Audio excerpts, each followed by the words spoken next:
Page 71.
Thank you very much.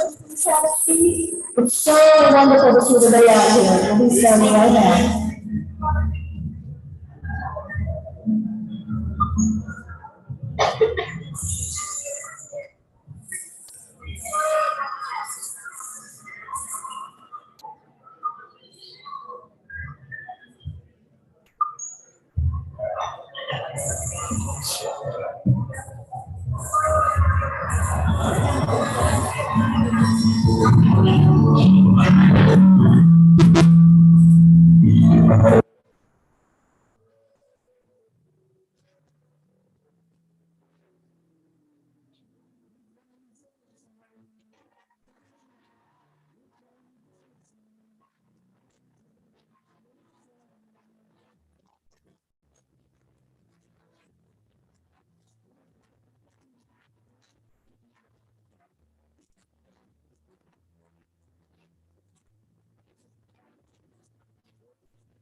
Good morning, everyone. It's still morning. We'll take you into a great afternoon. Would you please stand and remain standing for the presentation of colors by the Kingsville ISD JROTC.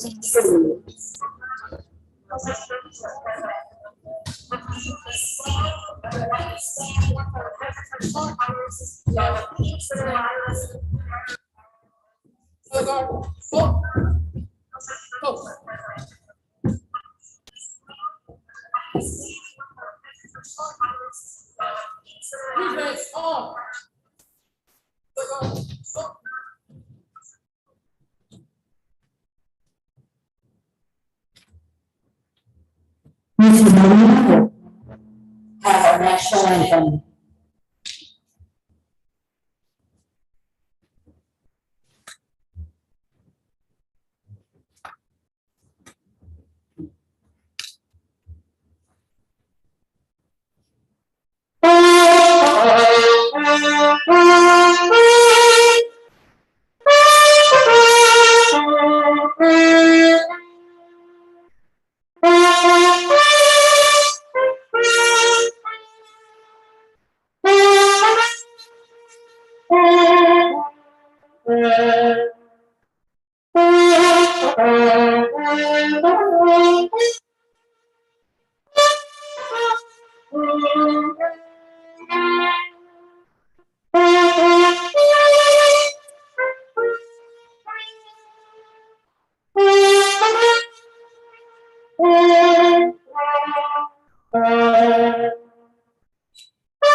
Leading for the Pledge of Allegiance this morning is Mackenzie Everett, Miss Kingsville for the school year, and David Babylon, the Playboy King County General Livestock Show Queen.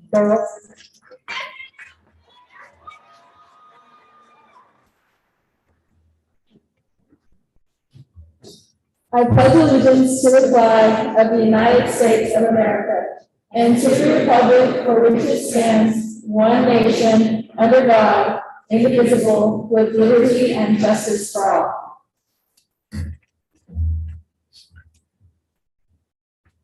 Honor the Texas flag. I pledge allegiance to thee, Texas, one state, under God, one and indivisible.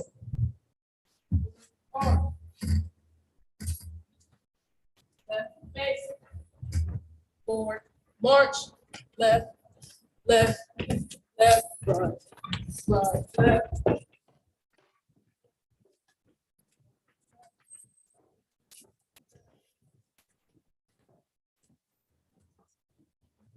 I'm standing invocation on justice.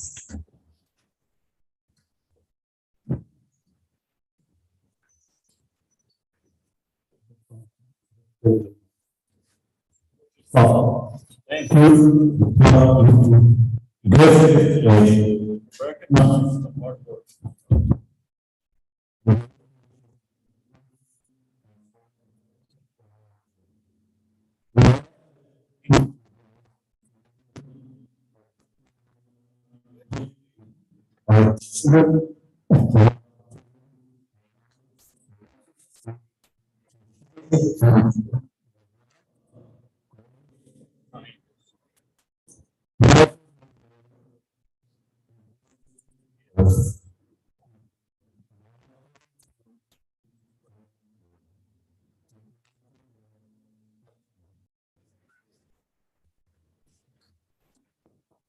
Thank you.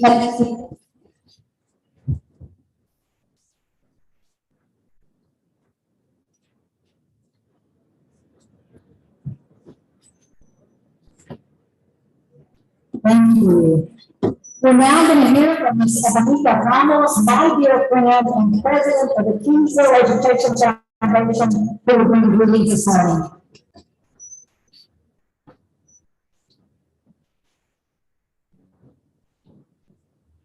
Good morning, and welcome to the State of the District Luncheon. The Kingsville ISD Education Foundation was created to support the educational programs for both the students and staff of Kingsville ISD, as well as promote community involvement. This is a moment to introduce and to thank some of the hardest working individuals I've ever had the pleasure of working with. When I call their names, please step up. Some of them are probably still working, but stand and wave, please. Dr. Sissy Reynolds FedEx. Nadine Shopper.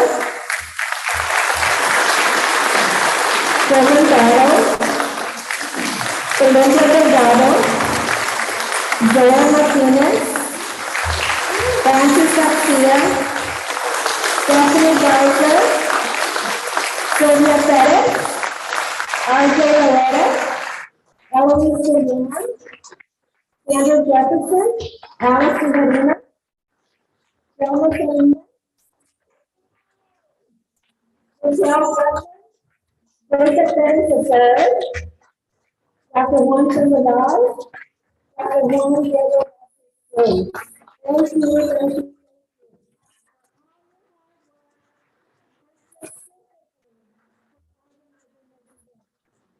The foundation basically has three main objectives: support students, support staff, and provide opportunities for the community to gather and become engaged in ISD. During the past year, the foundation held several projects to meet these objectives.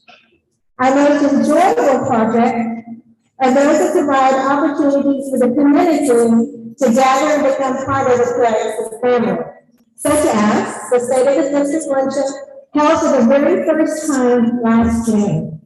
And it was such a success, we did it again. Thank you.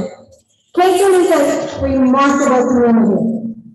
It has always been ready to support students and educators. The foundation will be able to meet its objectives without the community's endorsement and engagement. In August, during KIC's convocation, we provided staff with vouchers for instructional supplies to support them with the restructuring of the grade levels and campuses. I believe we distributed a little over $3,000. The foundation raised funds for innovative teacher grants. In February, the funds were distributed by our Price Patrol team. Teachers applied for grant money to purchase books, materials, clothing, equipment, but they will need to enhance their instruction. Grants this year were awarded to Mrs. White and Mr. Ramos from Pettis Elementary and Ms. Amaya from HMK. $3,200 were distributed. And the foundation held its very first homecoming tailgate in an effort to bring back that Rainbow football spirit. And I think we have a lot of that spirit here today. I think it was successful.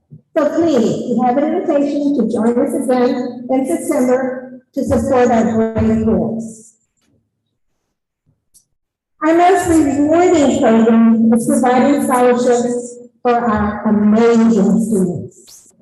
During HHK's Achievement Night ceremony, the foundation presented 10 $1,000 scholarships to 10 outstanding students that are well prepared and on the way to success. Again, of course, we could not do any of these things without your generous donation from the Kingsville community, brave alumni, brave friends, and KIC faculty. For example, our biggest fundraiser this year was the Swing for Scholarships golf tournament held in April. Thanks to our sponsors and regular friends, the golf tournament was a huge success. We're planning to encourage and challenge more lady golfers to participate next year. So ladies, start practicing. The foundation has been blessed. We applied and received a grant from the Mississippi Charities for $3,000 for fifth grade science equipment. We are grateful and plan to apply for more grants in the future. The foundation would also like to thank the Clayton County Commissioners, David Rossi, Chuck Schultz, Jerry Martinez, Marcus Salinas, and Judge Madrid for the most generous award of $10,000.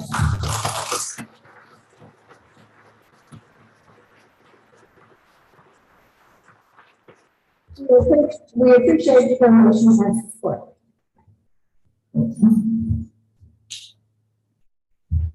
Thank you, Raymond Nation, for stepping up with your sponsorship of the State of the District Luncheon. They could not have done it without your assistance. On behalf of the Kingsville ISD Education Foundation, I would like to thank you all for joining us today. Enjoy the program and the fellowship with our very special guests. And thank you for investing in the future of our KISD students. Thank you.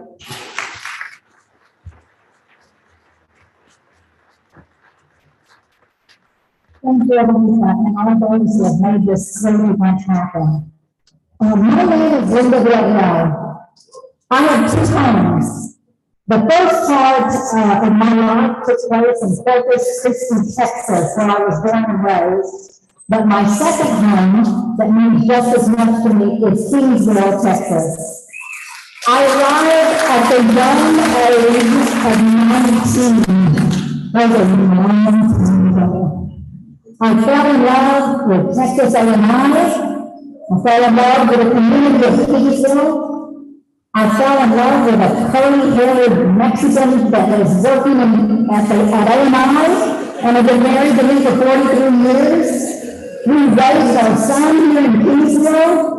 We developed lifelong friendships with some of the finest people that I know. That's Kingsville. But most of all, it's here in Kingsville, more specifically Kingsville ISD, where I found a love that has no measure, and that is public education.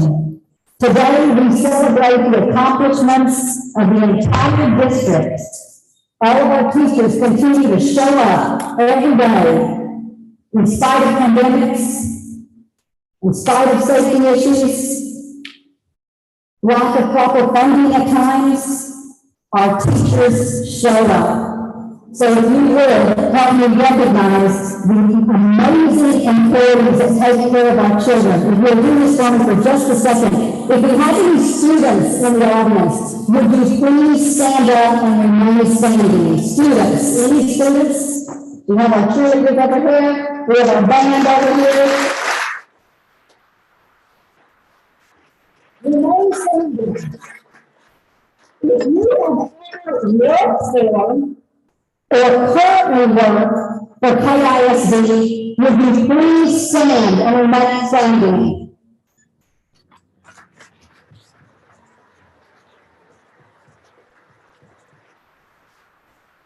If you live or work in Kingsville, would you please stand and remain standing?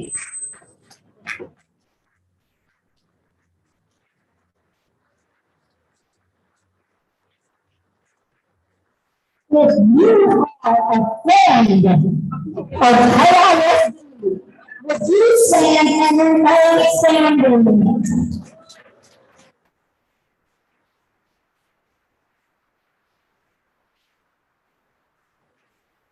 Today, we stand for the two teachers who cannot stand. We stand for the 19 children who cannot stand today. We stand for the community that is hurting. We stand for all of them. Thank you all so much for doing that. I appreciate that. regardless form. I was honored when my friend Sissy asked me to be here. I had the privilege of introducing her. And she knows me well because she says, "Okay, Linda, this has to be fast, it has to be quick, I mean, very, very fast." And anybody who knows me, I can talk fast, but I usually talk a lot, so I'm going fast here. She told me to keep it, short, just a few words. Some of my words this morning are passionate, skilled, knowledgeable, committed, dedicated, charming. We all know her allegiance and our love for Kingsville community, more specifically KISD, and her love for Texas A&M Kingsville.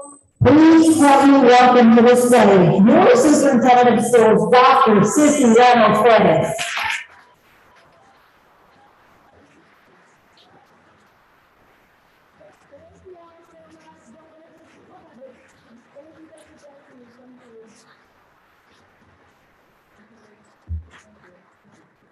Thank you so much.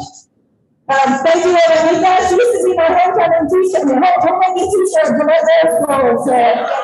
just yesterday, yes. Mr. Monies, thank you for pitching in, because, the person that was sending a sentence indicated she wasn't able to make it, but we really appreciate it, Monies stepping up, we really appreciate it.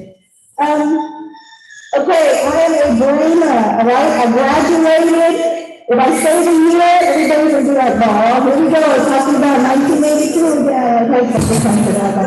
But, that was our class. I went to Harvey Elementary and Gillette Middle School. But if you're a Brenda alum, please stand and raise those hands with pride. Please, yeah, let's see all the words, right there.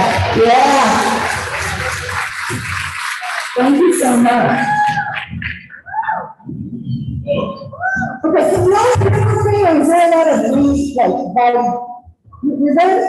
Okay. All right. We're going to talk about this year, from convocation to graduation, all right? And that's why it's called that, because we kicked off the year with convocation. And this is how we all came together. So I was trying to think of some cool music to bring us all together, and of course the Beatles resonate with everyone. And the song Come Together, so that was our theme when we started. So all through today, you may hear some of the vocabulary we're going to use at the teacher meeting, but we're going to refer to some of the Beatles songs because they kind of relate to everything that we're dealing with in life. First, I would like to introduce our board, our KISD board. If they would please stand. We've got President Brian Kuhlfeld, Vice President Elizabeth Ramos, Secretary Martin Chapa, Ms. Donna Salinas, Mr. David Garcia, Mr. James Lucy, and Mr. Joey Bellis. Thank you so much for your support. We love having those on hand this year. Okay, I would also like to thank our former board members. So if there's anyone here that's a former board member, please stand. I believe I saw Lynn. Lynn's right there. There you go, Lynn Rockland. She was one of the ones who hired me. She and Brian were on the board at that time. We also had a board member who was Corey Garza Jr. We lost him this spring, and he was a fantastic board president. He really stepped up to the plate and led. And so I would be remiss if I didn't make sure that we honored him in some way. So I wanted to make sure and show you that. So I would thank you. I know he's been coming for us for sure. I'd also be remiss if I didn't announce my children or my husband who's here. So my husband is also Brandon. Now you can stand. Right? And my daughter Vanessa is here. I thank him because I went home late most nights and he'll have food ready for me, and so I really appreciate that. All right, that's enough. Okay. I'd like to welcome all of our elected officials. If you please stand. And the elected officials that are here, thank you so much.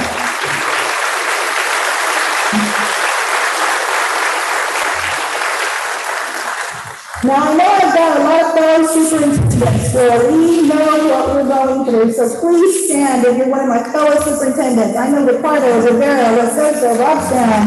Who else is here? Let's see. Kumar, he's now PM. Kamala Garcia, my mentor, one of my mentors, all right, thank you so much. So I threw you a bone, Kamala. All right, higher education and ESC2, if you're here, please stand, and I know you're here because you are our partners, so please stand and get recognized. All the higher education and education service center partners. We had a surprise, also, the new president of Texas A&M Kingsville. Where is he? Where is he? Thank you so much for joining us. We really appreciate it. I hope everybody was able to find a seat, but if anybody needs a seat and you all have an extra seat, please let us know. This is overwhelming. Thank you so much for this support. We aimed for 30 tables, we sold out 39 tables, so that's pretty cool. Thank you. Also, I want to thank our kids, Ben and Noel. All right, thank you so much. You're great teachers, all right, I promise you. Wake up.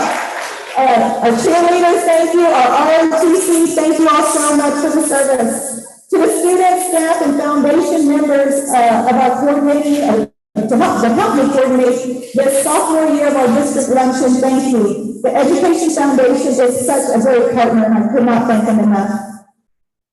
To my leadership team, teamwork works, I always say that. There is no way somebody can run school district without a team. So if you would please stand, there's our team, our central office leadership team. All right, there we are.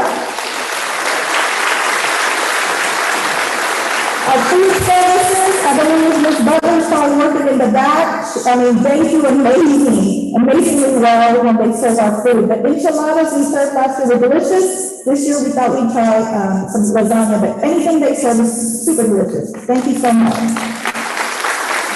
And to any of our other staff who's here from our transportation department, custodial service, maintenance, food services, nurses, any campus staff from any of the schools, our principals, we've got some pictures, our bus driver of the year, or our teachers of the year, please stand if you're here.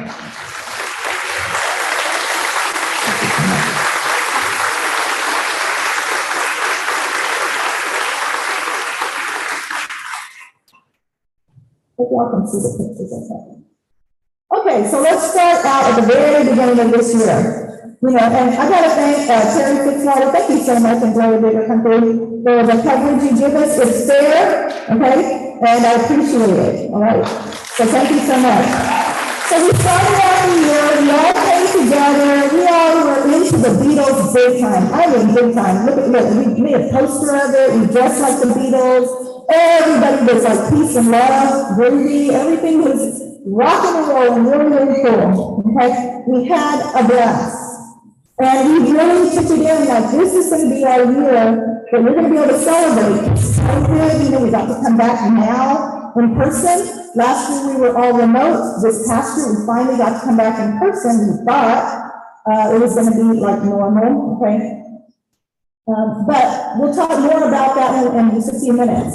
Throughout this session, you're going to be hearing about safety, culture, enrollment, finance, you know, the academics, college readiness, career readiness, and the consolidation of our schools and how it's helped us. But we really need some help because it's COVID. And I really want you to read this, okay? And think about it. Let it sink in. The last time our students were in a traditional setting, the third graders were in kindergarten, okay? Because the first grade year got disrupted. The second grade year, they were at home remote, not around kids, nobody else, and then boom, they show up to third grade. And guess what? They have to pass the SAT test, okay? Our sixth graders, the last time they were in a normal setting was when they were in third grade. Let that sink in as a middle schooler. If you know any middle schooler, you need a couple of years to get ready to get into middle school, okay? And we wonder why our middle school was kind of like wild and crazy this year. And I'm not talking just about KISD. If you talk to any superintendent across the state of Texas, they're going to tell you, middle school, the kids were a handful. Ninth graders, freshmen. The last time they were in a traditional setting, they were in sixth grade. Seventh grade, their year got disrupted. Eighth grade, they were in remote. Then they're freshmen. You know how hard your freshman year is if you think back in your own life. At least I remember mine. That was a tough year. So I definitely follow John Dewey, and he is one of the philosophers that I based my doctoral dissertation on. And he said, if you teach today's students as we taught yesterday's, we will rob them of tomorrow. So right away, we had to figure out how are we going to teach today's students. Because what they're experiencing is nothing the way we experience our school years.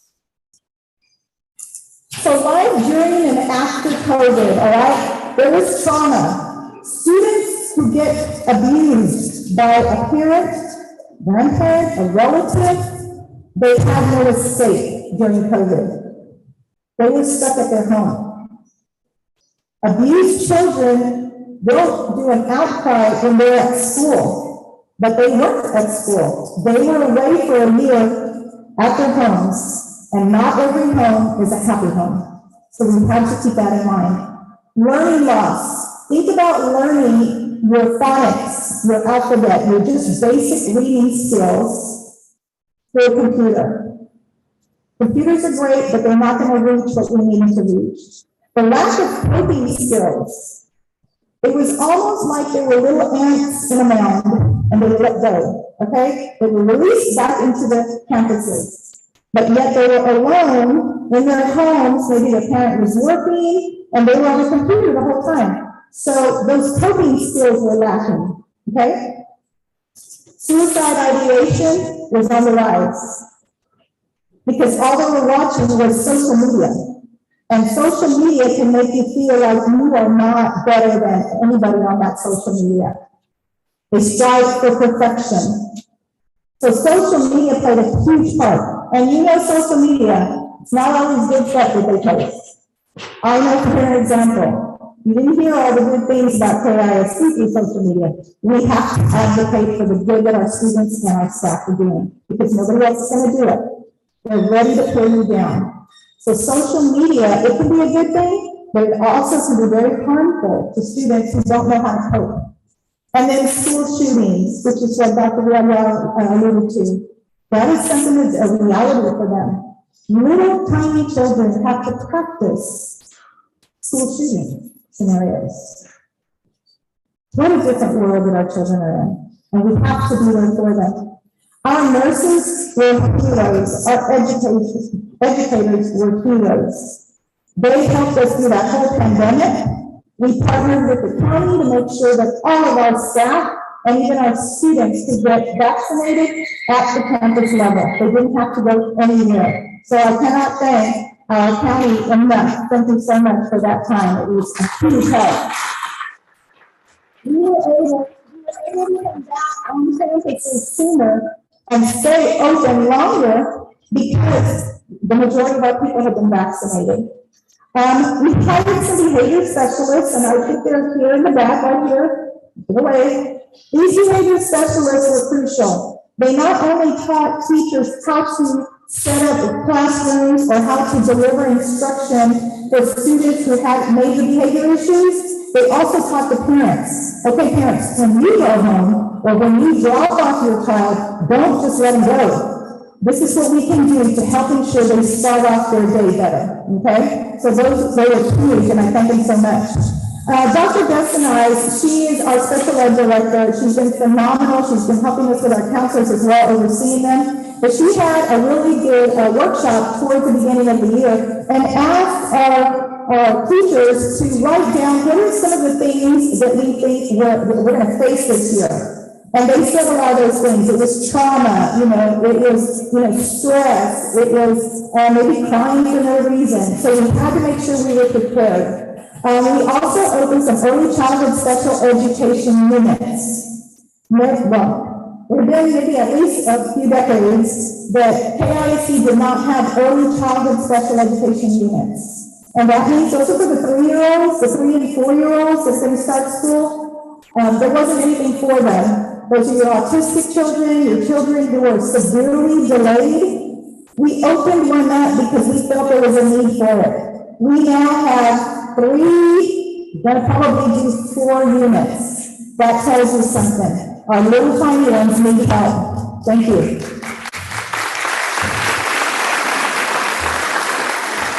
So our students needed laptops. Otherwise, how are they going to do their work? And so as far as going home, whether we had to close school down because there was an outbreak of COVID, whatever it was, we had to be able to shut down school immediately, but make sure that our students had their devices. So we applied for a grant, and I cannot thank Dr. Vasquez Cruz, he's at the camera, but he is a multi-million-dollar man, okay? He applied for the grant and made sure that we had all the information correct. And we received 2,700 laptops. So every single student received their own laptop and hotspot. So every single one of our students left the last day of school with their laptop, brand new laptop, and hotspot as well. Last year we got some as well. So I can't thank them enough. We got to continue applying for those things because technology is the way of the world. Okay, we also went through substitute shortages, which you may have heard, okay? People were afraid, educators were afraid, or they saw that there was an enormous amount of work expected of them than ever before. So substitutes were afraid to come and sub because what if they got COVID, or their family members had COVID. So we had substitute shortages. Well, we all pulled together. There's some pictures of some of my central office staff, like Jacob Pettis, who's shooting the basket because he went and took care of our PE class at Gillette. Jacob, you there, and he's a former coach, all right? So we all pulled together. You know, Haley Betta at the bottom, she's one of our assistant principals, and we had too many teachers out that day, and so we had to combine some classes in the library, but she stepped up and she was the teacher. So those are some of the things that we had to also deal with. Many of us did lunch duty. Lunch duty I like. I love going to Gillette doing lunch duty because you really get to know the kids, and they love seeing you there. Oops. Yeah. So when I talk about coping skills and conflict resolution, social media, you know, sometimes they like to talk about like our middle school Gillette. You know, there were fights, there were girl fights, things like that. So we really realized, you know what, we've got to get in there and talk about how do we resolve conflicts. We had a very special guest, Little Oscar Country. Where is he? I know he's here. There he is. There he is, okay? He's a world champion boxer. Whoa, okay? Whoa. The whole world, he's the champion, okay? So, and his dad is, I won't tell you what class, but he's in the book. Okay. Okay. But he came and he met with our kids regularly. And we had a schedule. He went to the elementaries. He talked about anti-bullying, techniques that they could use. And we also had like our athletes, our football players, some of our athletes in the high school that would come to the elementaries and brief our students when they got to school. So they could kind of feel a sense of safety or a sense of, you know what, somebody else cares about me and this is what I aspire to do. So I thank our athletic department. Where is Coach Fabula? Coach Fabula is here. There he is, right here. Thank you.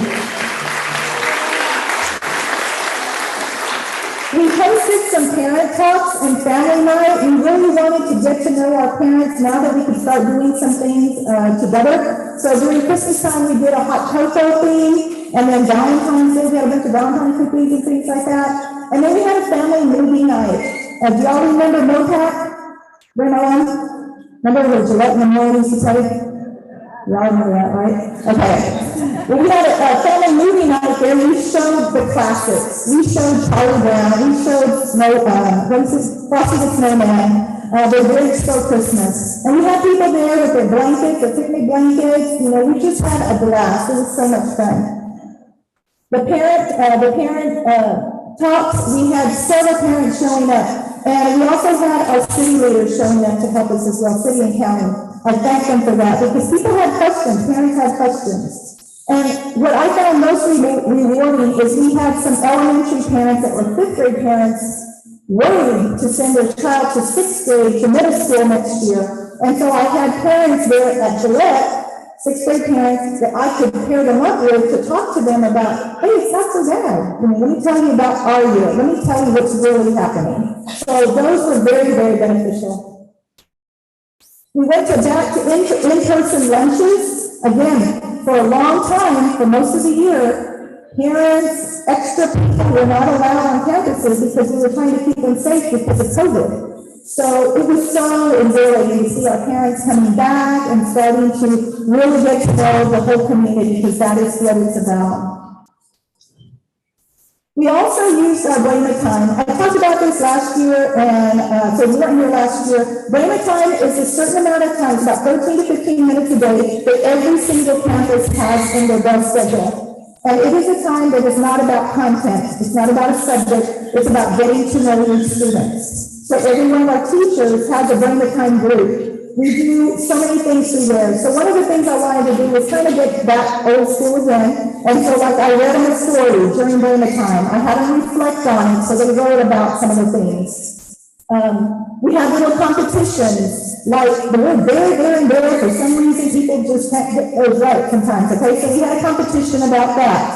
And they learned new words like equinox and things like that. And then we had the competitions, but I needed something to give them. So I would say like the Brainerd time class who had the most creative, whatever. And then we had some supporters that donated to help me get some either gift cards or things like that. So we had like from Domino's Pizza. Is Henry Molina here?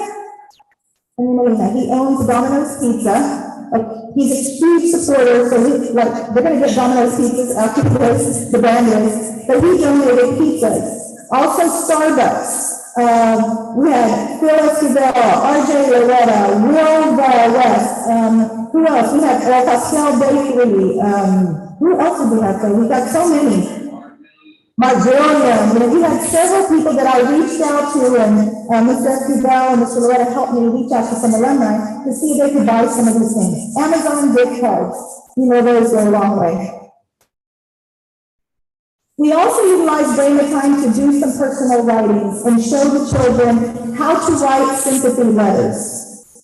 Our city experienced the death of a very, very wonderful policeman, Officer Dennis. And we wanted to make sure that we paid him homage. And so during Brainerd time, right after his passing, we wanted to help the kids understand what it meant to lose Officer Dennis. And so they wrote letters to his family. And his family was so appreciative because we sent over 2,000, almost 3,000 letters. And really from the heart. So the children, they're so sensitive, and many of them remembered him. So we used our Brainerd time for that as well. Okay, so now let's talk money, finance, okay? Last year you were here, I told you we were operating on a $4.5 million budget deficit. That's in the year, okay, that's not good, okay? And so we had a goal to get in the black. Well, we got in the black, we increased the fund balance by $2.7 million, and now the general fund balance is at an $8.9 million.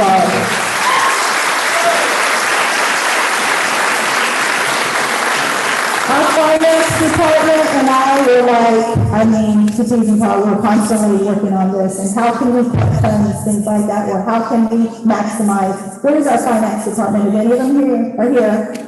Finance, there you are. There you are. No? So for the taxpayers, you all know, we are really managing your money the best we possibly can, maximizing where we can. We're not going to waste the money, I guarantee it. I'm used to managing a budget because when my husband and I first got married, let me tell you, we had no budget, okay? And so we had to live on a very tight budget, so I'm used to that. So how did we do some of this, okay? Well, we refinanced some bonds, we consolidated some campuses that I told you about last year. The Playbook Center was transformed, and then, of course, Memorial Middle School also because of the enrollment. So what that does when you consolidate schools, it saves on utilities, big time. It saved on roofing maintenance. It saved on so many of those things that helped us. We're also utilizing the Clayburg Center now. We're leasing it to take costs to help with early childhood literacy. So Head Start, if you're here, where's take costs? Are you all here? No, I thought I saw Mr. Fidel. You may have been in it. They leased one of our buildings, but now they're moving into the bigger building because there's so much more of a need. So that's helping us. Also, the Boys and Girls Club is leasing the gym area of Memorial during the summer. So to have basketball, or actually throughout the year if they need it, okay? So these are some just little ways. We also cut some instructional programs that weren't being utilized. So let's talk now about finance as far as benefits for our teachers and staff. We needed to make sure that our teachers and staff want to be here and that we're taking care of them as well. So one of the things we added, if you look at the bottom, it's 6 free sessions of counseling, confidential counseling. We really felt we needed that, especially coming out of COVID, or during the time of COVID. So we added that, and it is free to any of our, any employee, even if they have, whether or not they have insurance with us or not. We pay $5,748 towards every employee's health insurance. And if you compare that, you'll notice it's a pretty big chunk, okay? So I'm very proud of that. We also raised the salary, the starting salary to $50,000, which it had been under that for quite some time. So we finally raised it to $50,000. I mean, I hope we can continue to move forward on that, but that was a big help. And we added some additional, like telemedicine and additional life insurance for them as well, so that way their families will be protected. The telemedicine is not just for them, it's for any of their family members, whether they're with us or not, as far as their insurance. We have also Mr. Phil Escobar, who's our insurance agent, that also helps us to make sure we get the best possible rate. So on our salaries, we also increased everybody's salary by 4%, a minimum. Every single person in KISD. And the teachers, we raised them $3,000 each, because if a beginning teacher was going to get $50,000, we want them to be higher than anybody else, okay? So it raised everybody up, right?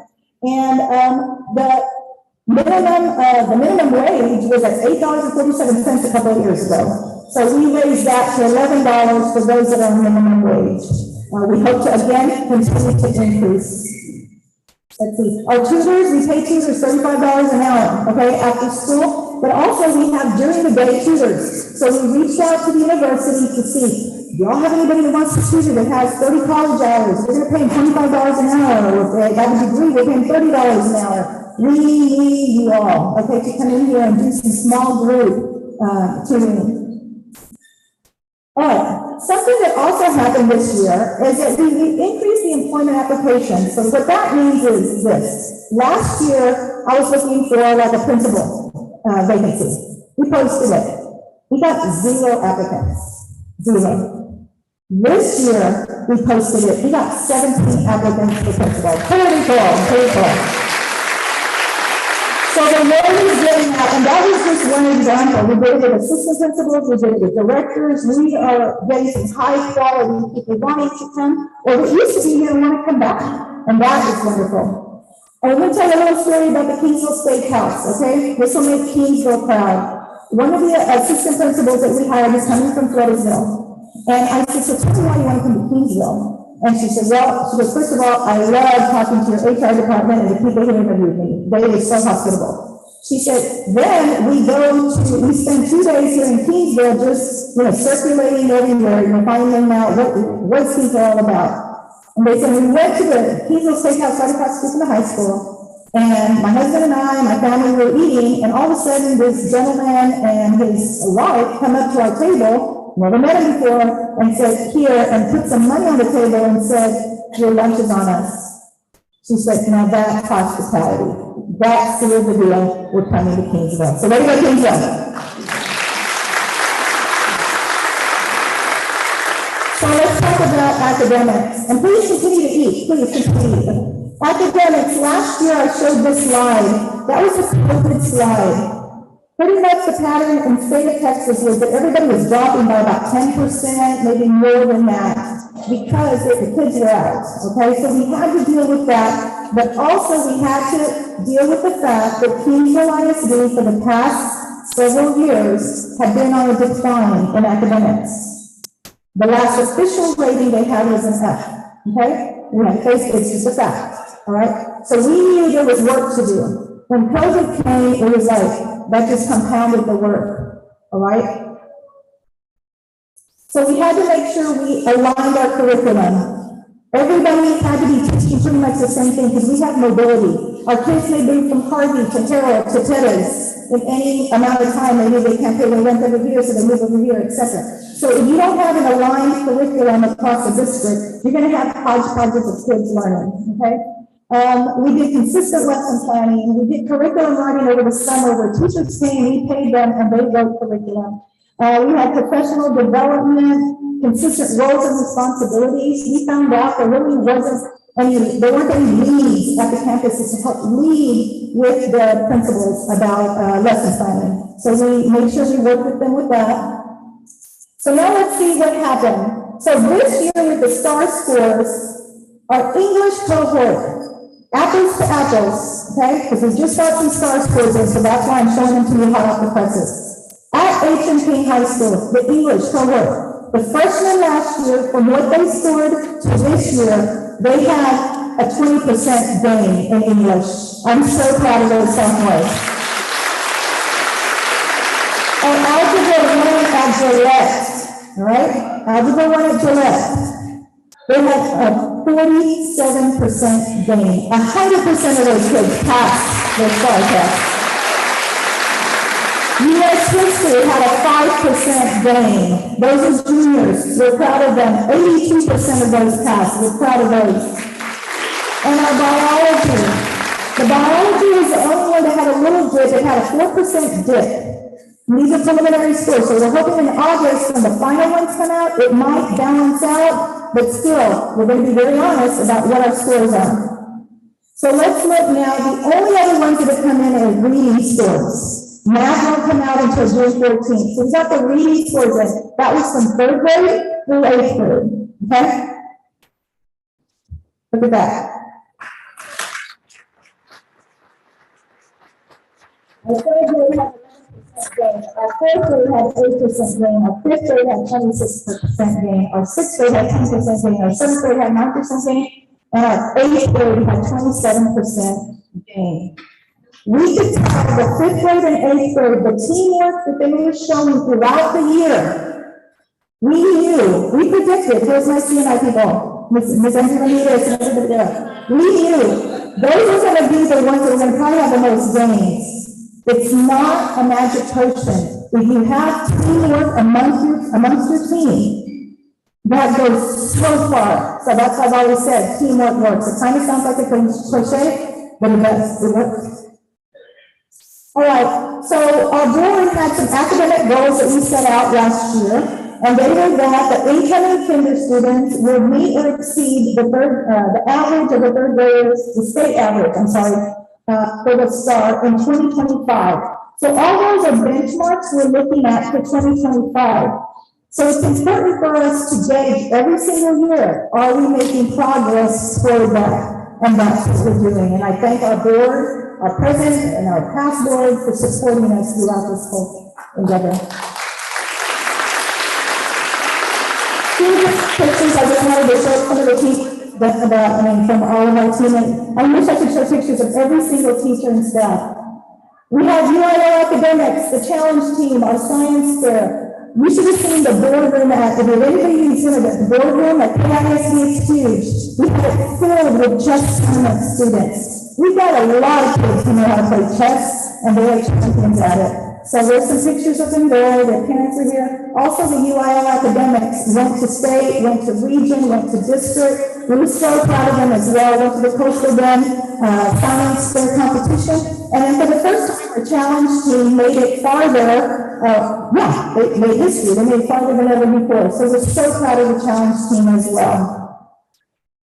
And we brought back fine arts to the elementary school. I talked, all you fine arts people.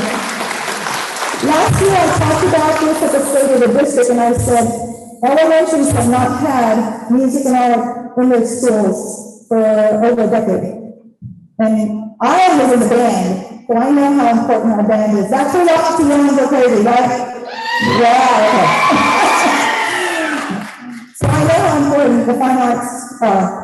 And so we implemented this year in every single elementary, and so they got experiences, like definitely our mariachis go and visit with them, and they got to go to the Jones Auditorium at A&M Kingsville to go see the orchestra performances there. So they were exposed to so many things they hadn't been exposed to before. We also have a local artist, I don't know if she's here, Santa Barasa, is she here? There she is, Miss Santa Barasa. She's world-renowned, and she's from Kingsville. If you haven't seen her artwork, you're missing out. You gotta go to her gallery. She came back to Kingsville. Her pieces are incredible, and I got to meet her last week, and we're gonna do some art workshops for the kids, and summer workshops, things like that we're gonna promote. She went to Harvey Elementary, Gillette Middle School, and Aiken High School, just like I did. So I'm so proud. So let's talk about college readiness. This year we had in 2021 of the fall, we had 79 students took a total of 91 college courses, with a course passing of about 82%. In the spring, we had 70 students taking college courses, 81 courses, with a passing rate of about 81%. And every student that took it at time and pay, 100% of them passed. They got some really one-on-one help. We also had Miss Kingsville, Mackenzie, where are you? She earned her associate's degree while she's going to Aiken High School. We had several students that also earned the Common Core. The Common Core means we need them to at least earn about 42 hours in college work, because some of them don't want to get their associates because it might affect their scholarships or other things. So at least we push them to get at least 42 hours. That needs to increase. We need more than one graduate, okay? And so now that we're focusing on that, we're hoping our younger ones, and I'll tell you a little bit about that right now. So at Gillette Middle School, all right, because in 8th grade, we go promote the early college program, that they can earn an associate's degree or college courses. Every year that they have this open, 28 to 30 students have applied to the early college program and get inducted into the early college program. This year, we had 61 8th graders. That's incredible. I couldn't even put them all on the pictures. I'm so proud of what Gillette did. That's a lot of 8th graders compared to the size of 8th grade class we have. We have about 200 and some odd in 8th grade. So that we have 61 students that are committed, because they really have to commit, and their parents do too. So the future looks bright for our early college high school. All right, so let's talk about some things we're doing with our partners. A&M Kingsville, we are, again, joined at the hip, Dr. Bain and Dr. Gadwal, we meet continuously about the Grow Your Own program that we're having. We are definitely working with aides, parents that are future teachers that are interested in going into teaching. We're giving them the ways that they can do that and giving them scholarships and things like that to make it easier. Take out those roadblocks, because we need them, especially if they're homegrown Kingsvillians that want to stay here. So I thank them so much. I also thank Education to Employment. I know they're here. Where's Jeffrey West? Jeffrey West. Oh, you here? There you are. There you are. Jeffrey West and in Education to Employment. We have a staff member that we're both paying, okay, where they come and they make sure all of our students are applying for their FAFSA, so they can get scholarships, they can get grants, things like that. Pursuing the SATs, ACTs, etc. So that is a huge partnership. Also, I'm so excited about Del Mar as well, because Del Mar, their welding program, and I'm going to talk a little bit about our welding program, they came and saw our facilities. Dr. Sandoval, who helps lead the CTE, took them on a tour of our facilities, and they were amazed at what we have, and they want to bring some of that over here so that way they'll be here on campus. It won't have to be an online thing that some of them would do in that instance. So is anybody from Belmar here? There's Belmar right there. Thank you all so much for your partnership. Another thing I'm very excited about, here's Manny Salazar. Manny Salazar, Chamber Commerce. He came and met with us as well about something we were pursuing that I'm so excited about because I'm hoping it comes to light. We're praying, right? We're pursuing the jet engine mechanic program. We can fit, what is it that we can fit in there? It's the engine, the hangar, it's something like that we can fit in there, and we can have a jet engine mechanic program. And partnering with the Navy base, hopefully, the Rolls-Royce company, et cetera, we're applying for the grants. So that looks really bright. We were hoping to know something by now, but we're still pursuing that. So again, future looks bright. If somebody doesn't want to go to a four-year college, I mean, there's so many skills and trades that they can learn, and we've got to capitalize on that. All right? Our TSI scores have also included, that means the students have to take their TSIs and how many students are passing. But now we can do college prep English and college prep math. That means if they haven't passed their TSI, we enroll them in those programs and it's non-negotiable as a senior. So they cannot enroll in any other English class if they have not passed the TSI. And the math program, the four-year math also has to be the college prep math as well, to make sure that they're ready. We don't want them going to college and having to pay for remedial classes. That's tuition that's wasted. We want to make sure we have them ready. I made that mistake. I had to take a couple of those classes. So I learned from the mistakes, and I want to make sure our kids don't have to make those mistakes. So let's talk about some scholarship monies that have been awarded. Last year, we had $1,018,000 in scholarships that were awarded. This year, we have $1,136,683, which is an increase of $118,405 and counting. So we're seeking out scholarships. Counselors, where are you? Counselors are so helpful with this. Counselors, I know some of you are here. There you are, right there. Thank you so much, counselors.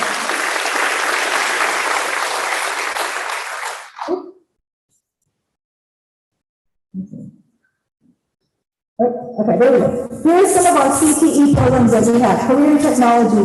We've got CNA. We've got EKG. We've got welding. We've got animal science, digital communications, state-of-the-art radio station and television station here. It's called Kingsville, and they're actually live streaming right now for us. We've got therapeutic, PCT, applied ag, auto technology.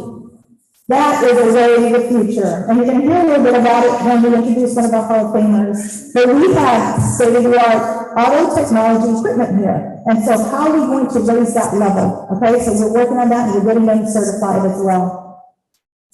So here are some of the students, we're just showing, Jada Davila, who you saw earlier, was the queen of the livestock show in Clayton County. And she's so involved also in vet tech and technology, things like that. But she represents some of our students that are involved in all those, their welding program, the buckles that they created and they won first place. Here are some of our CTE teachers. Are they here?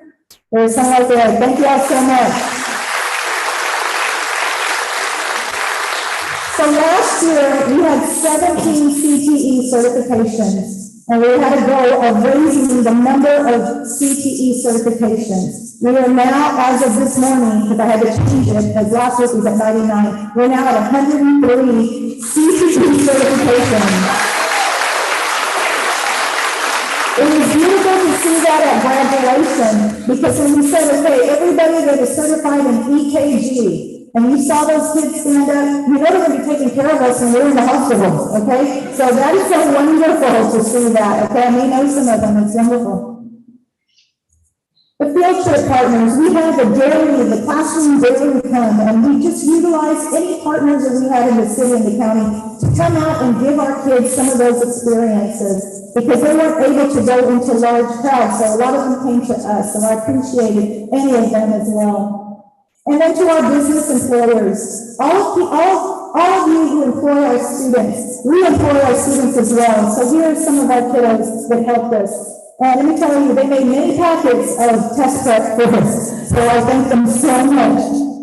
Here we go. Some work at the campuses. HEB, Acme Radiator, they employ some of our kids. McDonald's, Popeyes, Washworks Express employ some of our kids. Chick-fil-A, Solution Integrated Chemicals. And we also have Whataburger, I know Pizza Hut does. Lowe's gave us a $15,000 donation towards our ag program, I believe it was our ag program, our CTE program. So thank you to Lowe's.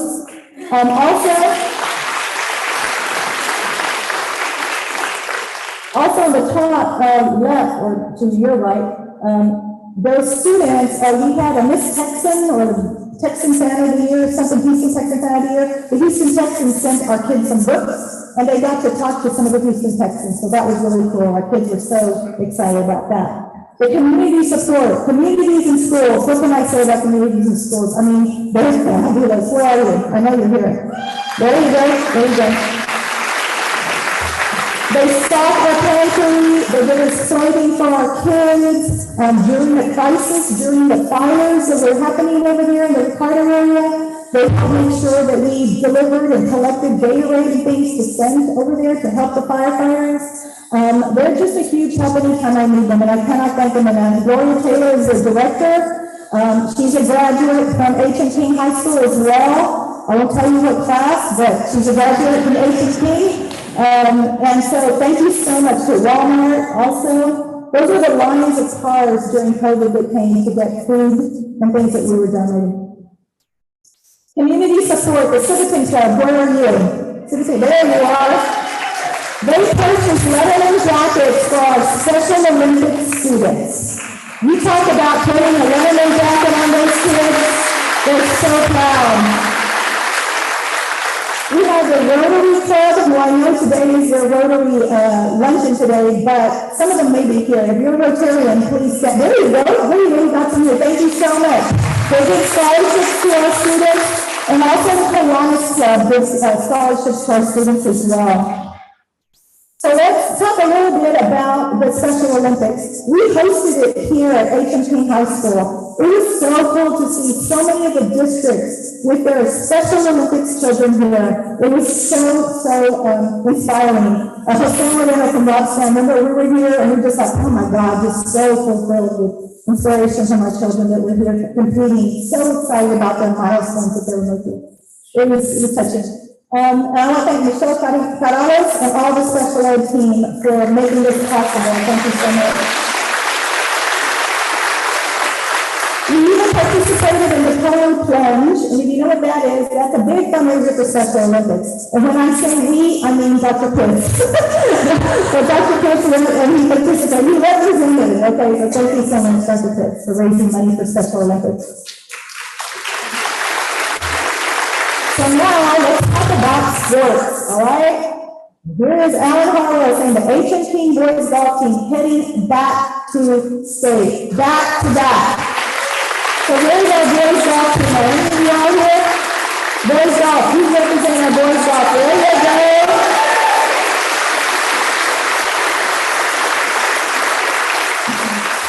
And those are underclassmen, all right? So I wouldn't doubt that we're going to do a third year, okay, back. So I'm so excited for them.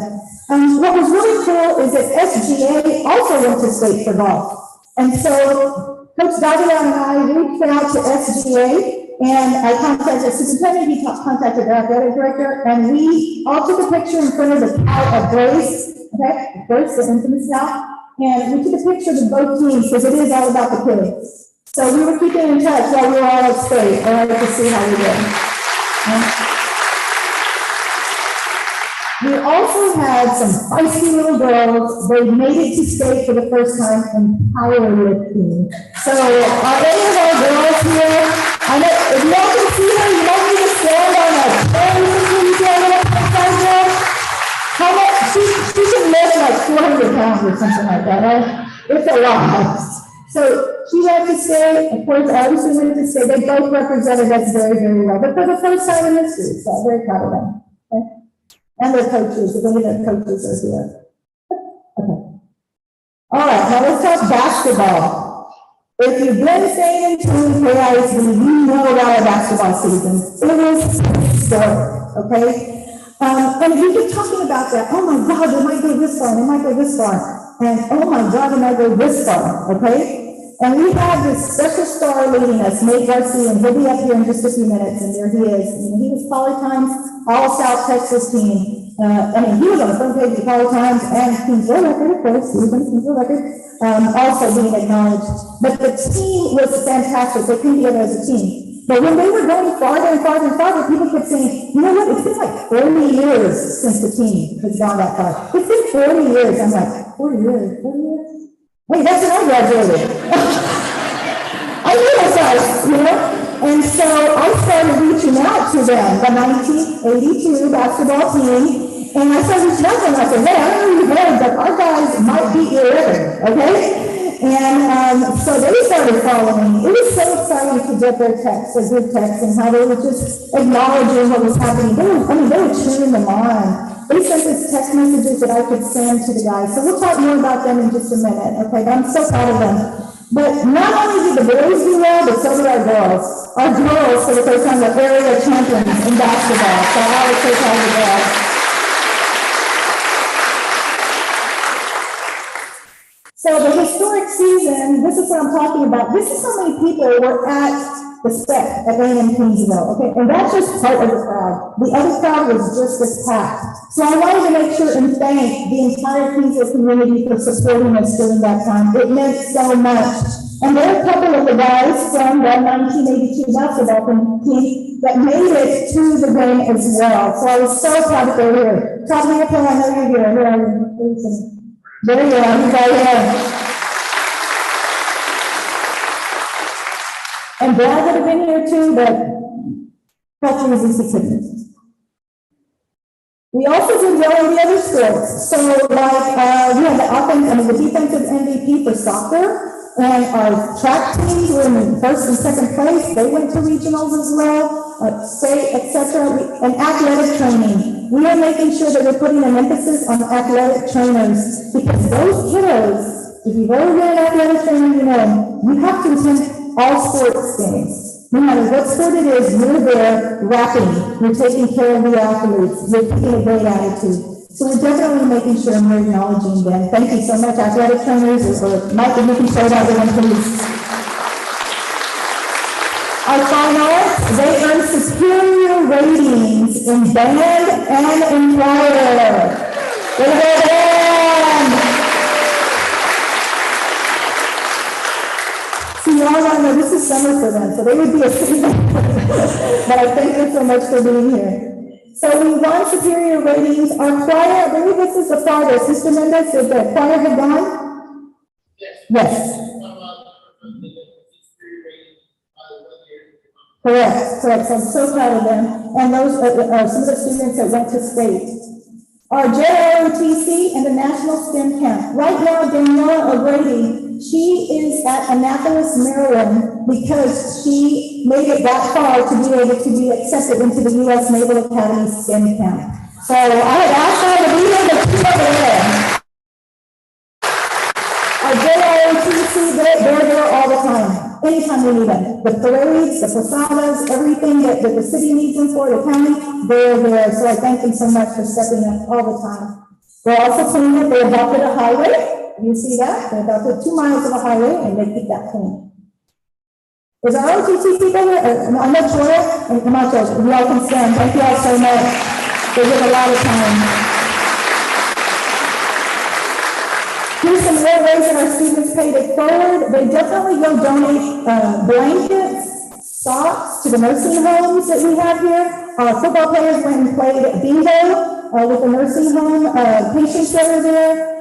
They raise funds for Heart Association. They clean up the campuses at Harold right there. And also, in the picture up at the top corner, our ROTC raised funds for breast cancer awareness and donated to Ms. William at the Spawn Hospital. So Spawn Hospital, I believe you're here somewhere?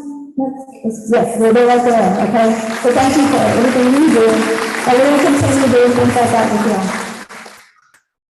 All right, so now we started congratulating all of our seniors and really making a big deal out of it. But where are they going to the next level? We don't want to just care for them when they cross the stage. Okay, where are you going next? Whether it's college, whether it's a technical school, whatever it is that you're gonna do. But unless we put some visuals up, they don't get it. Okay, they need to see visuals, our kids. So here are some of the kids, that are majoring in the different, majors and in the universities that they're going to. Also, we're going to go visit several of the colleges, like that's Cameron CC and Corpus Christi. Is Cameron CC here? Anybody from here? I know, there's Dr. Ellis, thank you so much for representing.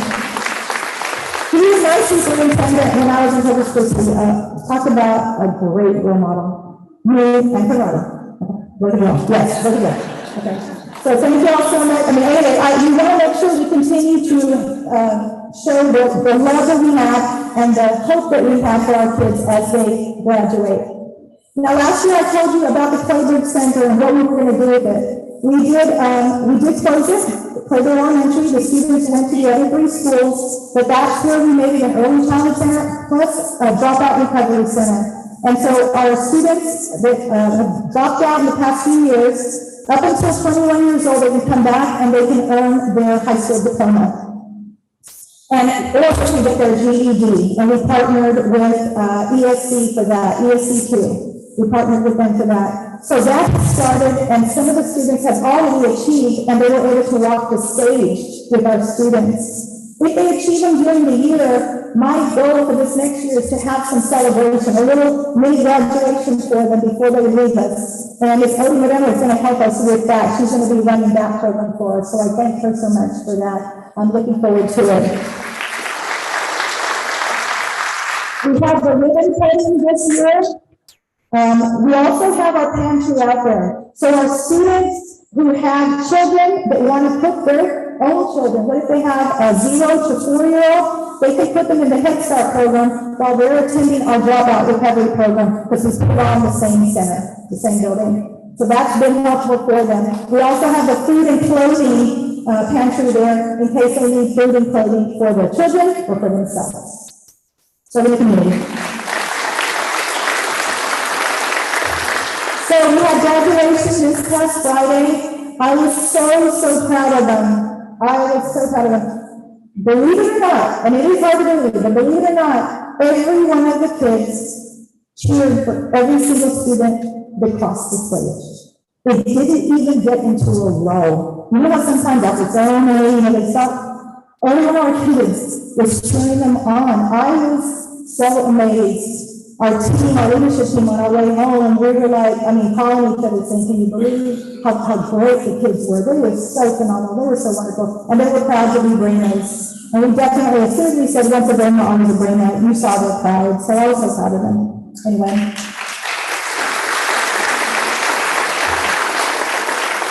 So now we're going to do some remarks from Representative Dan Lozano. I have posted our Christmas ornament that we had hanging at the Capitol that he invited us to send over. So anyway, that's what that is, and I appreciate him doing that. So y'all would help me welcome Representative Dan Lozano.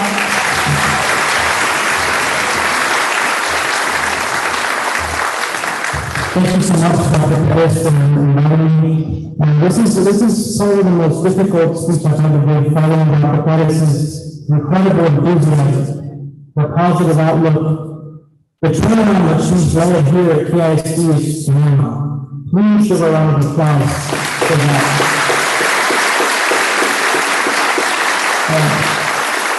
As you know, it's always an honor to be with all of you, administrators, educators, parents, community leaders, all of you role models for our youth. Numbers speak volumes. And what you just showed in that PowerPoint, my hand hurts from taking notes of all the metrics. I'm excited to go in the next session, which is in January, to brag about this turnaround, to go from a deficit of 4.5 million to increasing the fund balance. I saw similar incredible gains by our Credit County Judge Madrid when he became county judge here during this time. This is a beautiful part of the state of Texas, where people that lead, whether mayor, the county judge, school board members, city leaders, even those that are agents in health insurance that fill us today, every time I see him, he's leading with his heart in his hand. How can we help our youth? How can we help the community? That's what Kingsville is all about. And I'm so proud of this community and this incredible turnaround in such a very short period of time. Usually in education, things take 4, 5, 6 years. This is phenomenal. I want y'all to just take a moment to analyze the amount of time, the short amount of time it's taken. And so, as you know, phenomenal things are happening here at KSD.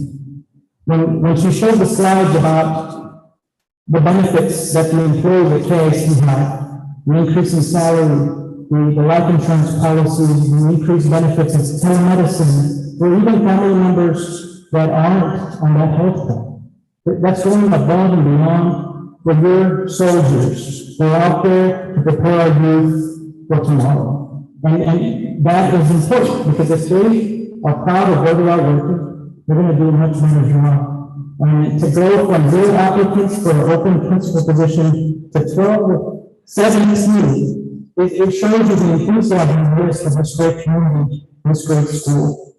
The pictures we saw of those students, the athletic achievements, the band achievements, the care and compassion that those students were showing when they did the tribute to us to bonus, that's care and compassion for your community. And learning that at such a young age for your young men and women and band and the golfers and Ms. Everett, tell your mother and father that and say hello.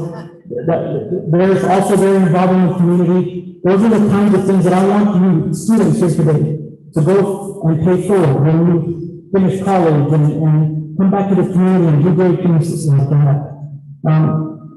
As a society, we owe our greatest thanks to those who serve our nation in uniform, our nation, our communities, our streets with a badge for law enforcement. And as we saw 2 weeks ago, those who serve in our public schools.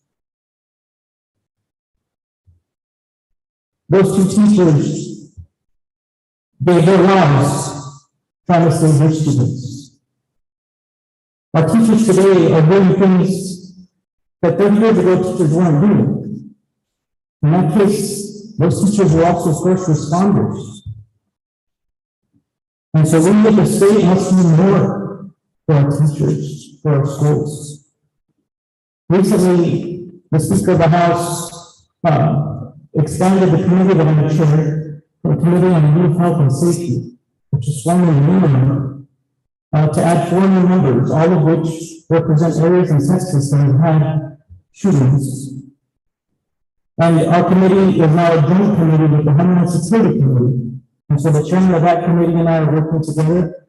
The speaker appointed a 3-member committee of 2 House members and a public member that has subpoena power. They're investigating as we speak. They will issue a report very, very quickly. Instead of the federal investigation and the state investigation, maybe months, we're going to get something this summer. But regardless, we're going to begin our committee meetings this month. We've been waiting for the hearings to conclude. We have about a week of respect for the meeting, for those beautiful little girls and girls that lost their lives.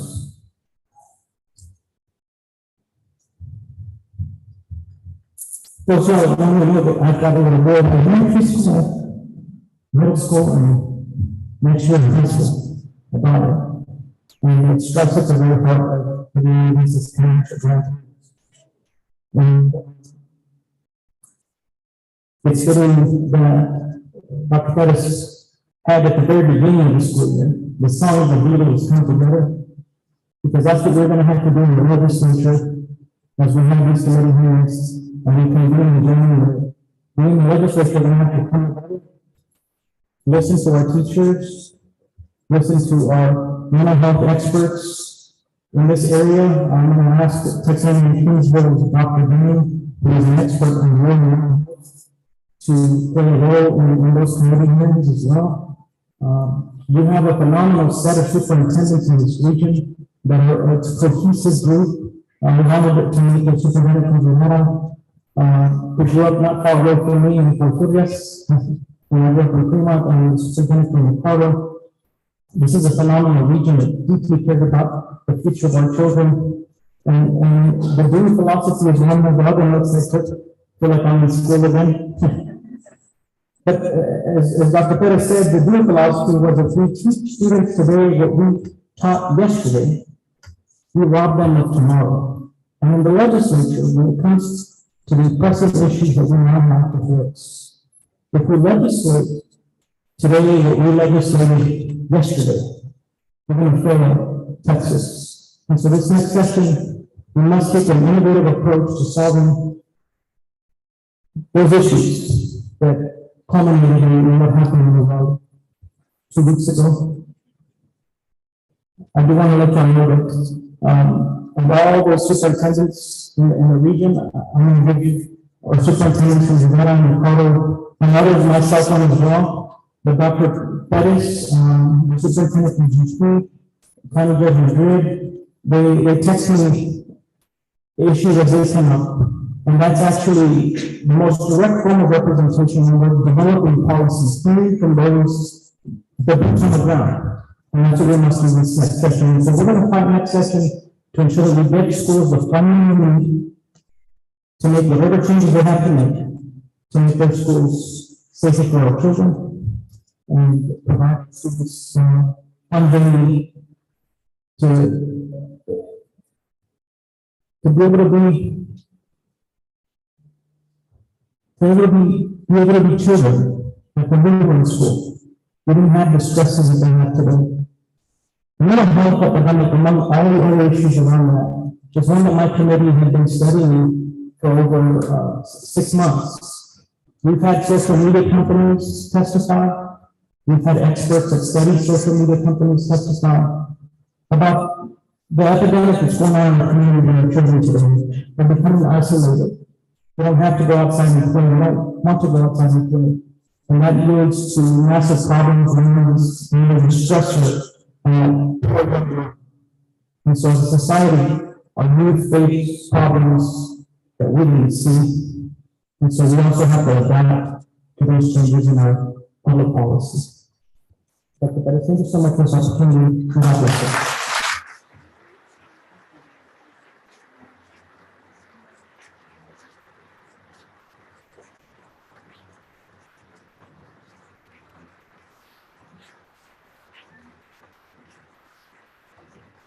Thank you so much, Representative McConnell. And he is an honorable Joe. He was here last year, this is the third one this year.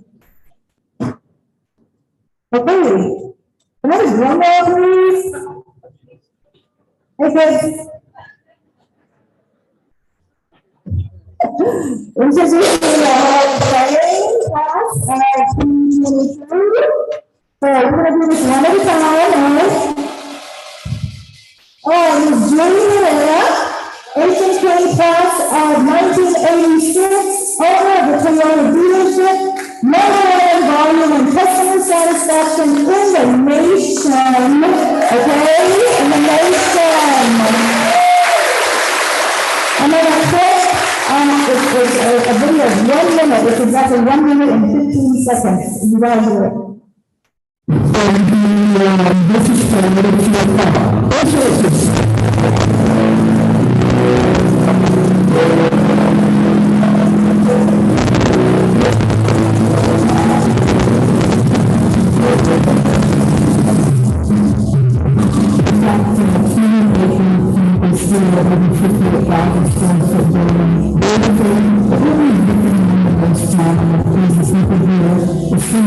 culture that we put together here, and we're just loving that sort of how everybody here feels about this and the things that we can work for each other. So it's somebody. There's one more 10 children. My parents were amazing when they were for 63 years. My mom was an owner operator, the children's play daycare. But my dad was the one that got me influenced in my 30 years. My dad was a professional automobile salesman for almost 50 years. I started graduating for the other states for 15 years. I moved at Monies and Chevrolet, the youth car director. We worked for company members. So everybody in things were kind of my dad. And we didn't get anybody on his business card. And it was finally changed with my business that was when I always was. 13th Street. I started out in school at 85 different interests there. My sister and I grew up to school together. So I got middle school. We were pretty strong for me back then. And then I played college basketball at Texas A&M University for 2 years. All right, I grew up very close with the Herrera family. Her mother babysat my baby girl that just had to move back to work. And Mr. Herrera was an inspiration. But this girl doesn't manage the Toyota, she owns the Toyota dealership. All right, girl? But she's also given back. She has given back to our auto tech department. So our kids went to her dealership, got to learn a lot about it, and she donated for scholarship. So without further ado, Julie Herrera, come on up.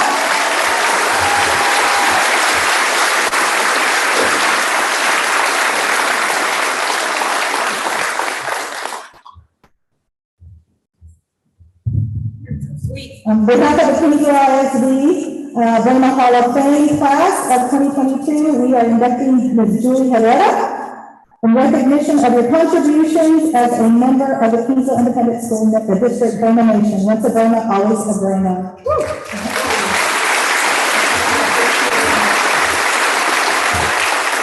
1986 graduate, with maybe two, but it was close. But really just a comment. There is something very special going on in Kingsville ISD. I have never been more proud to be a Burma than right here, right now, today with you. The community support you have, what you're doing, and I'm going to call you Dr. Sissy. What you're doing, you're a leader, woman, and I am dang proud to know you.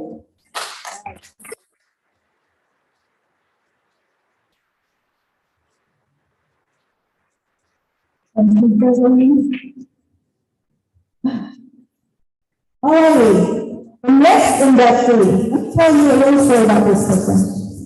Okay, so this year, I really wanted to go back old school about a lot of things. You know, I read to the kids, just did all sorts of stuff like that for old school.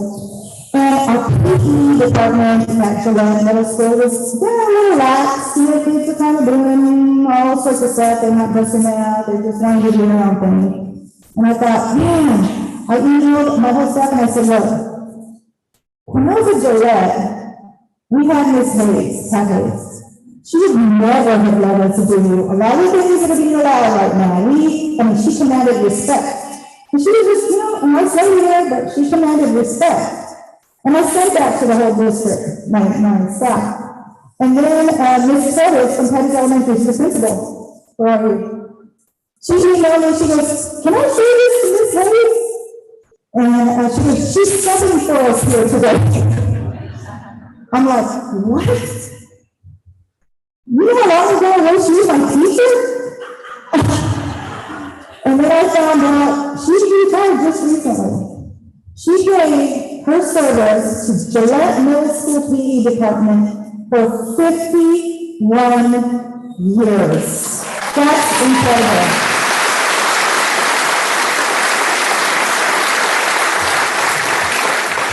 So I said, I need to see her because I haven't seen her in about 38, whatever years. And so we met and I said, I need to bring Mama home, okay? So she's consulting for our PE department and she's pretty much showing them some good tricks to do to make sure that they can manage respect from the kids. And we just do some of, again, like I said, it's not, it's not brain surgery, it is teamwork, it is having systems in place, procedures, things like that, going back old school to those foundational skills. And she granted us with her service. And so I cannot thank her enough, and I can't think of anyone else that would give so much right now than Ms. Pat Hayes. So please come on up, Ms. Pat Hayes.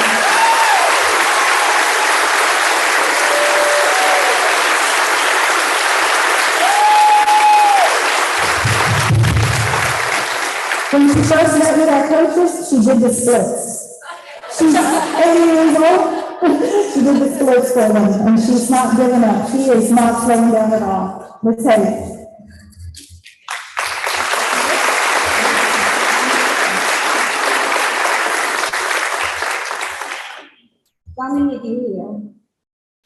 Almost.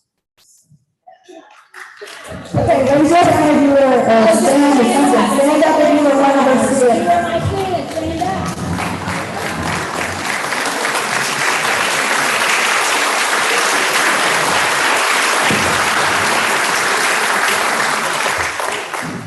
The hardest man for me to explain to my children that I meet every day is, are you jogging? And they're like, do I look like I'm jogging? But the problem is you're getting very, I wouldn't say lazy, but we don't take care of our physical abilities in our life. And, you know, that's what I want, that's what I thought. And I feel like in physical education at my campus, I need to know what I do. In high school, I was known as Fat Pat. And I looked like Humpty Dumpty. So I decided, what can I do to help these kids not be like me? It didn't bother me, I was fat. But today, I don't want to be fat anymore. And so I got on a program and decided, I'm going to teach those kids what I've learned. And that's going to go.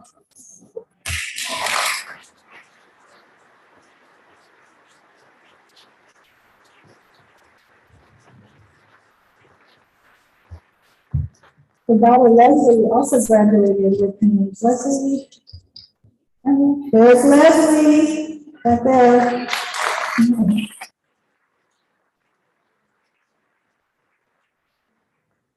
Okay, so the next group that we're going to induct is the 1982 HHN High School UIL Regional Finalists. They still hold the record.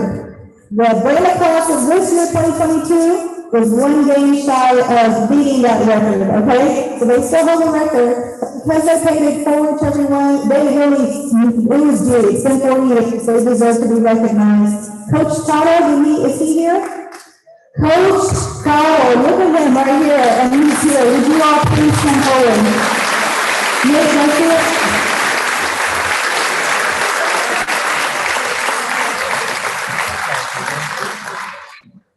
Hello, everybody. Thank you for coming out. I played the 2022 basketball team this year.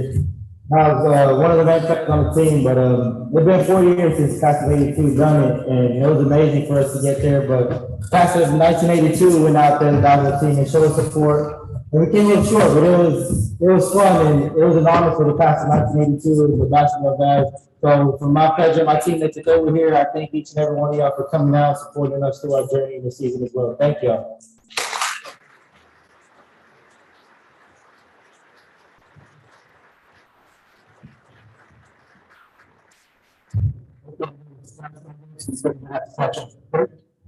The 1982 HHN high basketball team was very special.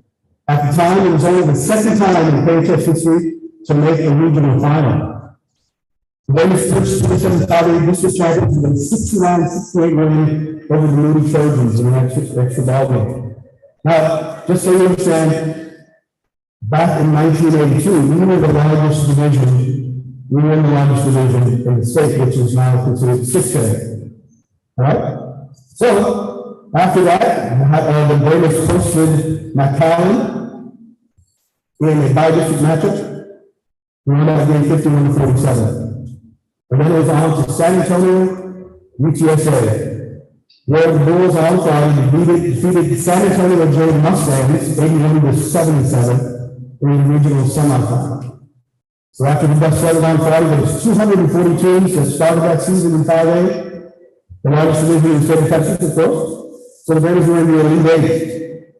In the regional final, they lost a very, very tough round game to the eventual state champion, the San Antonio Churchill Chargers. They lost by 69-65. At the end of the season, the Braves finished fifth in state, and they ended the season with 29 wins and 9 wins. Quick one minute.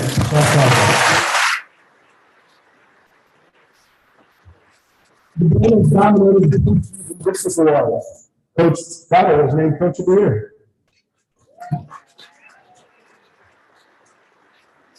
The district Short record, who, by the way, is watching live from San Diego, California. So it's more there. That is the 20th district. Making the first team all district was Thomas Valley Gunnings. And then two more gamers were also first team. Also all districts. That's Brad Hopkins and Junior Tony Gonzalez. This is the part of the incredible stat about this team. The team is so talented. 4 of the 5 players, Gunnings, Decker, Gonzalez, and Hopkins, all went on to play college basketball. I'm sure that has never happened in the history of HMC. However, 4 of the 5 stars went on to play. That is how it's working. So here we are, ladies and gentlemen, your 1981 Nutrition for bonus. Number 3, Brad Hopkins, is watching us from Laredo. And he wanted me to let you know that he's going to bring back to us. They come on up and join the teachers.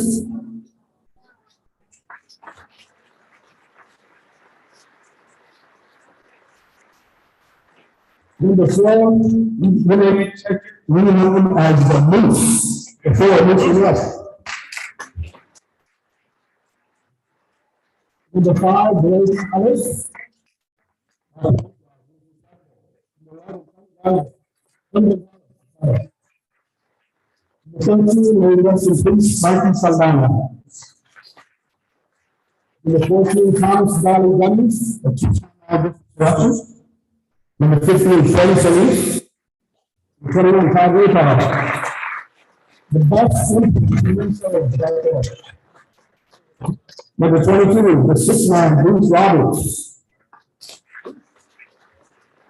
And watching once again with the 25, you are nominated for Donald's All-American District MVP and 2-time August selection for Becker. Number 31, and the last thing, number 31, David Bogus. But we have more, we have 2 managers here. How about Mr. Eric Cecil right over here?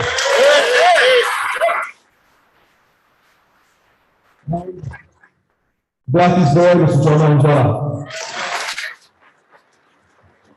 And the 2 coaches are here. Coach Armando Gonzalez, who's your assistant coach. And both coaches, Ed Garber. Once again, in 1982,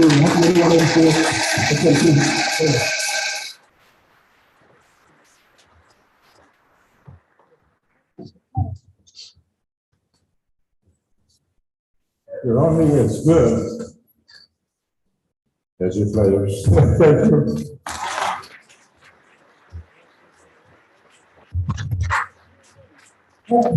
That's a quiet.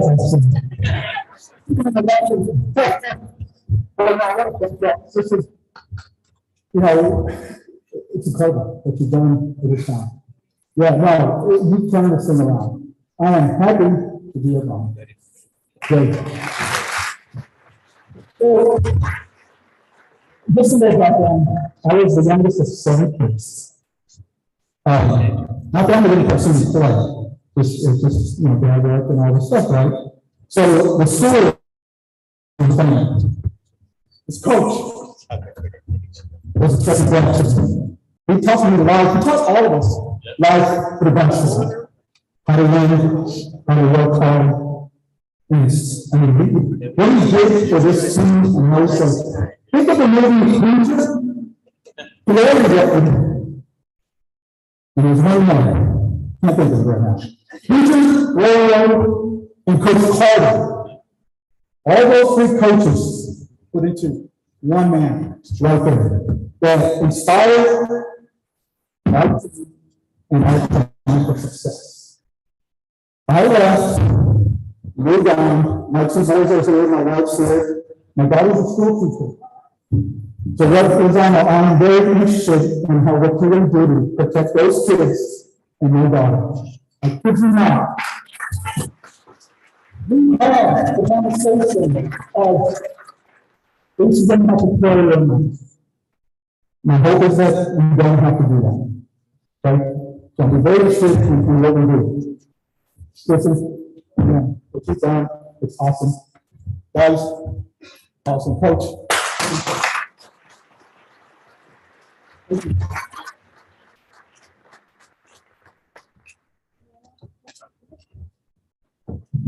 Thank you all so much. We're giving them a trophy and a clap. We're definitely gonna hang it up there for the Hall of Fame. And Coach Fowler, oh my God, that was so touching. You know, we still have the same feelings we had back in 1982. The legacy.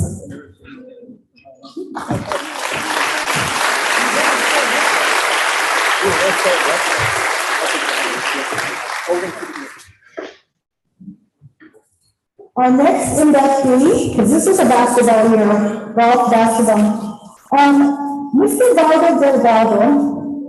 Now, he's another one that I was like, okay, when we're talking about, you know, the records here at H&T, right?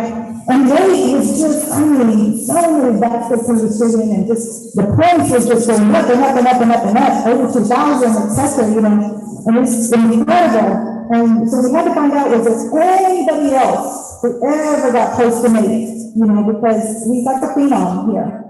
And back in the day, a little while ago, they didn't have a 3-point line, right? Something like that. Y'all need to explain that. So it was hard to get the actual record of Delgado, but he was an All-American. And he still serves the Readiness because he comes and he serves as referee, okay, for us at the gyms. Because I was asking Coach Garcia, okay, so we need to find out about Delgado. I heard you, and he goes, let's just ask him. And I said, okay, you have his number? He's out there in the court. He was looking for us. I'm like, oh my God. You know, so, I mean, when people serve Kingsville, they serve Kingsville for decades. And that is so special. So, our last inductee is going to be Valdo Delgado, All-American H&T High School Class of 1959, and the UIL 1959 Basketball State Finalists. Come on down.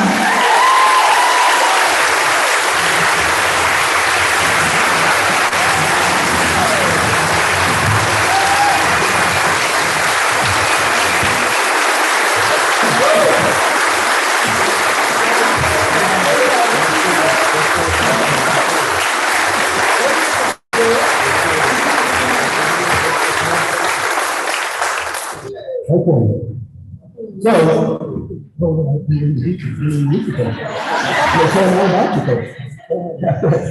all right, so I went to the credit library. I had the library pass a long time. As I looked at the microfiche, the shoes, the records, I had all the stuff, everything that I needed. I did research for it. In fact, you were speaking yesterday, I'm going to share everything I got from because he wants to see it out. So, the 1958-1959 Readiness finished the season with a record of 21 wins and 6 losses. They were in 3A back in the day. There was only 4 classifications, so 4A were on the Corpus Christi schools. And they were on the schedule. Well, Readiness beat every Corpus Christi school twice that year. That's how comfortable. They were distant of 15 3A. We won 3 playoff games to the District champions. We're back to regional. Once again, the same exact place where our 82 Readiness. Losing to eventual state champion, once again, also losing to eventual state champion, the South San Antonio Wildcats. So, in his incredible career, Coach is a 3-year starter. Now, he's been a 4-year starter. Back in 1958-59, freshmen were not allowed to play. So imagine that. He finished his career with over 1,700 points. He had 539 in his senior year, so his average around 600 points a season. That's without a 3-point line, by the way. I was looking at every single day from grade 1 to 28. 22 out of 28 games, he was a high point man. His most points were against Corpus Christi, where he scored 33. 33 and 2 points at a time on a foul. His record stood for 63 years until 19 this year. That's a long time.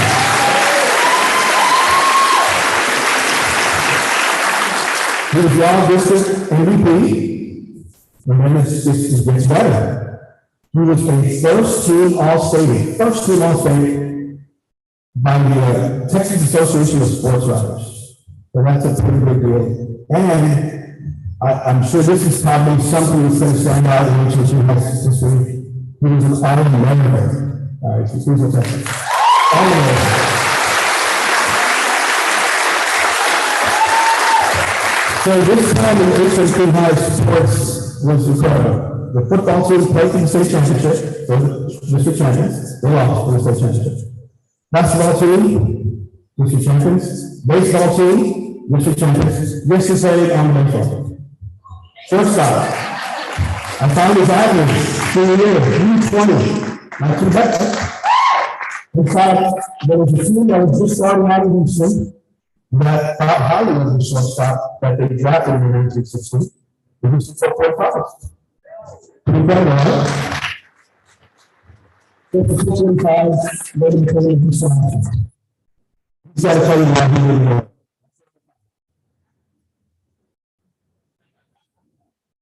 So, this is the first year we have a statistic. The Education Foundation is going to take the torch. We're going to make this an event that will expand the home. Would you want to participate in the process of this for these? Yes? Okay. Good job. I love you. Distinguish yourselves in the sports arena like you did.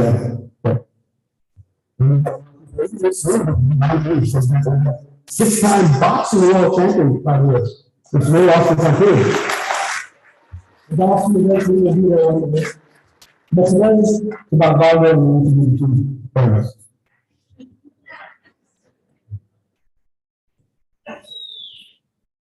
so I think that's all I think I was going to say. Coach, would you like to say a few words?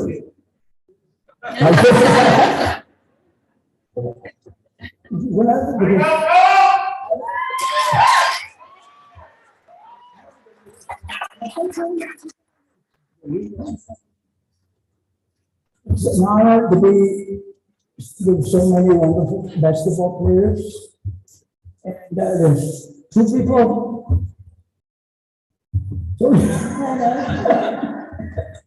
In my life that I like to mention, and that was my coach, Ray Gomez. And that's the reason I am standing right now. The other person that was my role model was my dad. He gave me some advice that I still keep with me forever. He said, I don't ever want to let you or find out that you think or say that you are a good basketball player.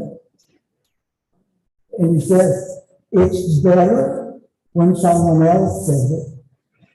And today, that's the reason I'm here, because the selection committee thought I was a good basketball player.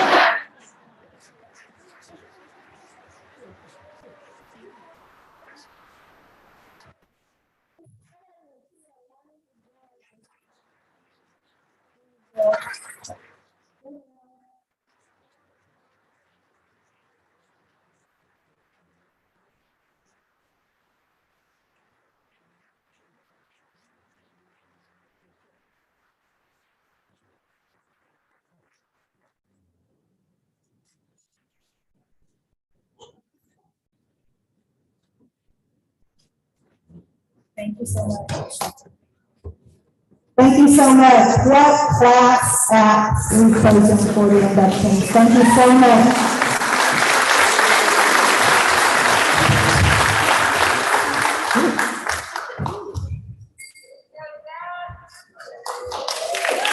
So please stay pledged to the Kingsville Education Foundation's or the KISD Facebook pages or website for, a chance to nominate someone else to be the next year's inductees, okay? We want to continue this tradition that we started this year because we really feel like it's important. When we say once a Brahma, always a Brahma, that we acknowledge everybody who's walked through these grounds, okay? This parking lot that's out there, that we honor you. and that we teach our generation right now what it's like to be a grown-up. But they're not the first ones to come here. There's a history here that it contributes to society. So I thank you all so much for all of your support. Thank you so much. We're going to have closing remarks by Martine, and then I know we went a little bit over, I'm sorry, but there's just a lot of good news. And when there's good news, you know, we just got to share it. Thank you so much.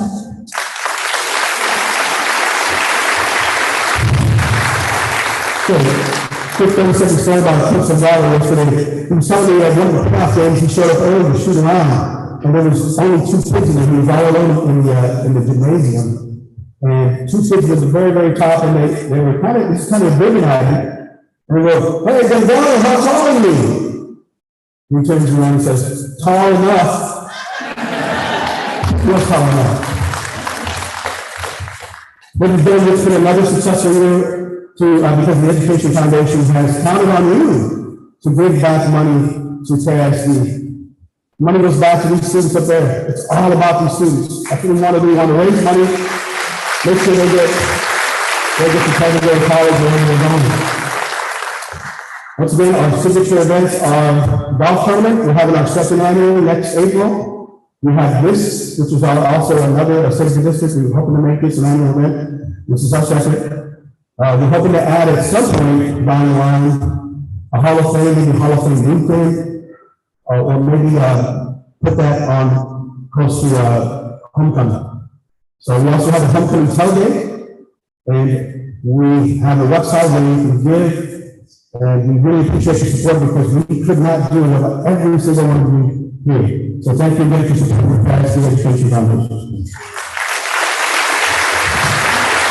Now I'm going to cue the band because as everybody, yes, wake up, come.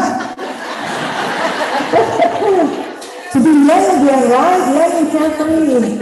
All right, we want the alma mater alive while people are leaving. Brave Bulls, we played a few minutes ago. We want to start off with Brave Bulls and then alma mater? All right, let's do Brave Bulls first for a few minutes.